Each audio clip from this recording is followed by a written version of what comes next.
Бразилиянын жогорку соту президенттин коррупциялык иштерге аралашуусун тастыктаган аудиозапис бар экенин ачыктады. Анда өлкө башчы Мишель Темер мурдагы спикерди коррупциялык жол менен өзүнө каратып алууну айткан сөздөрү бар. Буга чейин жогорку сот Темердин жемкорлукка аралашкандыгы боюнча иликтөө жүргүзүүгө уруксаат берген болчу.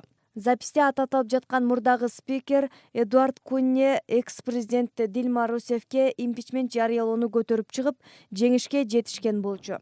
Кийинчерээк ал коррупциялык иштерге аралашты деген айып менен депутаттык мандатынан ажыраган. Ал эми жогорку сот айтып жаткан аудиозаписте өлкө башчы Мишель Темер Эдуардты эч кимге эч нерсе айтпоосу үчүн акча сунуштаган үндөрү бар.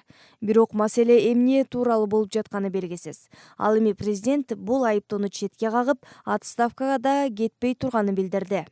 Ооз ачпай жүрүсү үчүн мен эч кимге акча сунуштаган эмесмин. Мунун баары куру доомат.